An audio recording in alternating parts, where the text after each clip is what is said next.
Epistle 59, on pleasure and joy. I received great pleasure from your letter. Kindly allow me to use these words in their everyday meaning, without insisting upon their Stoic import. For we Stoics hold that pleasure is a vice. Very likely it is a vice. But we are accustomed to use the word when we wish to indicate a happy state of mind. I am aware that if we test words by our formula, even pleasure is a thing of ill repute, and joy can be attained only by the wise. For joy is an elation of spirit, of a spirit which trusts in the goodness and truth of its own possessions. The common usage, however, is that we derive great joy from a friend's position as consul, or from his marriage, or from the birth of his child. But these events, so far from being the matters of joy, are more often the beginnings of sorrow to come. No, it is a characteristic of real joy that it never ceases, and never changes into its opposite.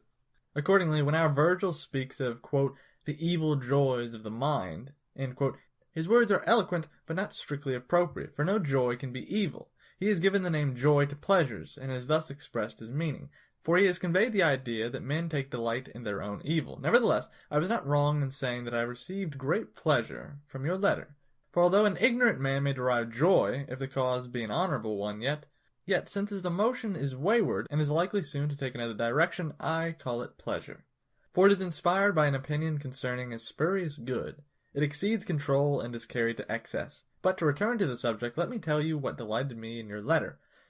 You have your words under control. You are not carried away by your language, or borne beyond the limits which you have determined upon.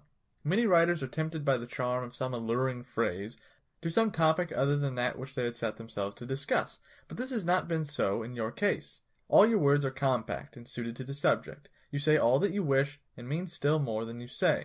This is proof of the importance of your subject matter, showing that your mind, as well as your words, contains nothing superfluous or bombastic.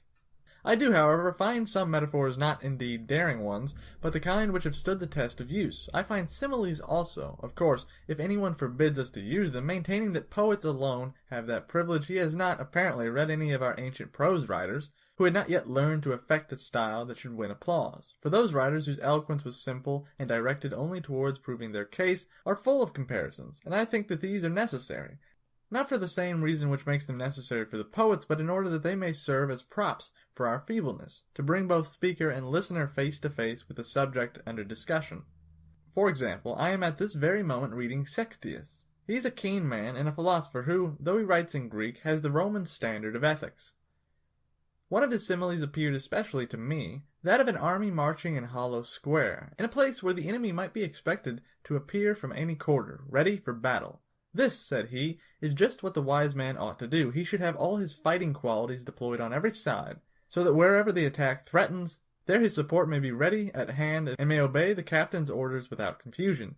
This is what we notice in armies which serve under great leaders. We see how all the troops simultaneously understand their general's orders, since they are so arranged that a signal given by one man passes down the ranks of cavalry and infantry at the same moment. This, he declares, is still more necessary for men like ourselves, for soldiers have often feared an enemy without reason, and the army which they thought most dangerous has in fact been most secure, but folly brings no repose.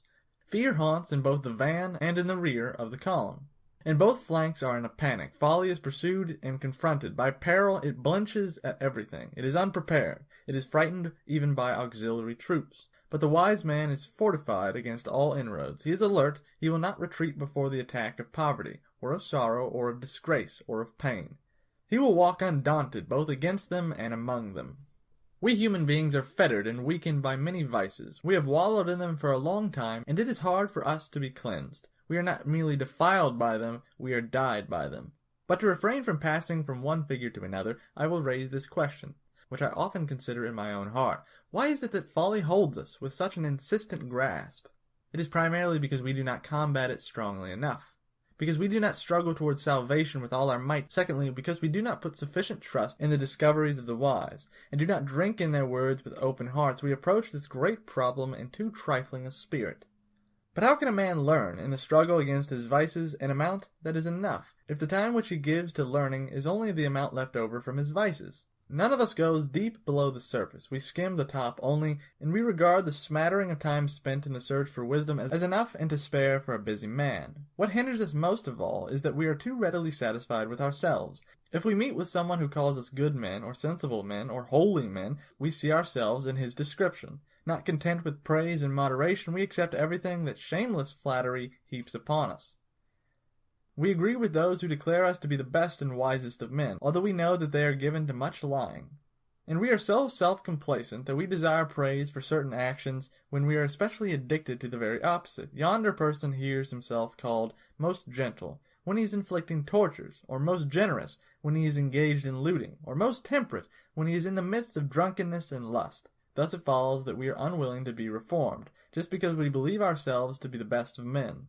Alexander was roaming as far as India, ravaging tribes that were but little known, even to their neighbors. During the blockade of a certain city, while he was reconnoitering the walls and hunting for the weakest spot in the fortifications, he was wounded by an arrow. Nevertheless, he long continued the siege, intent on finishing what he had begun.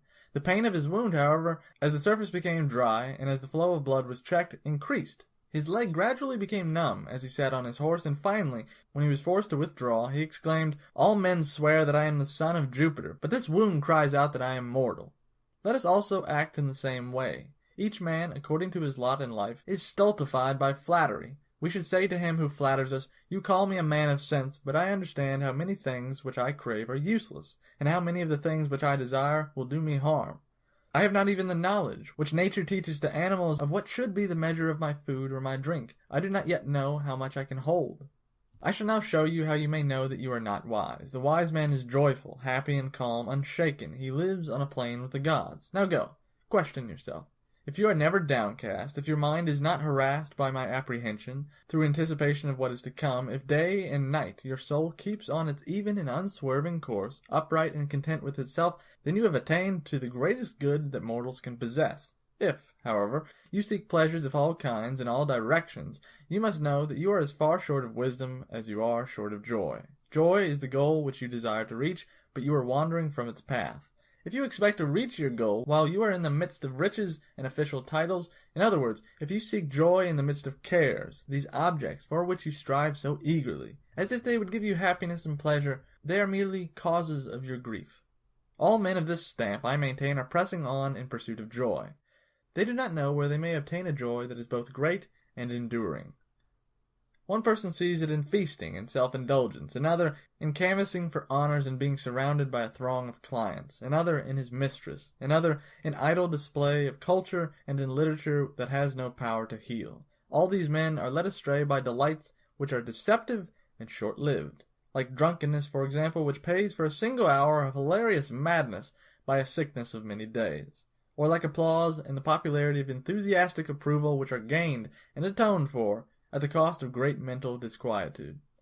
Reflect therefore on this, that the effect of wisdom is a joy that is unbroken and continuous. The mind of the wise man is like the ultra-lunar firmament.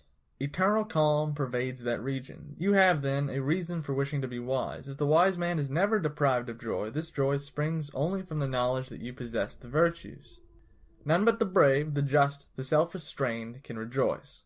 And when you query, what do you mean? Do not the foolish and the wicked also rejoice? I reply, no more than lions who have caught their prey.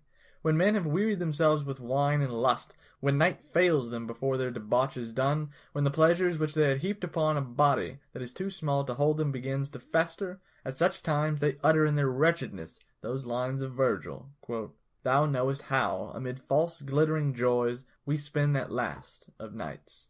End quote. Pleasure lovers spend every night amid false glittering joys, just as if they were their last. But the joy which comes to the gods and to those who imitate the gods is not broken off, nor does it cease. But it would surely cease were it borrowed from without. Just because it is not in the power of another to bestow, neither is it subject to another's whims. That which fortune has not given, she cannot take away. Farewell.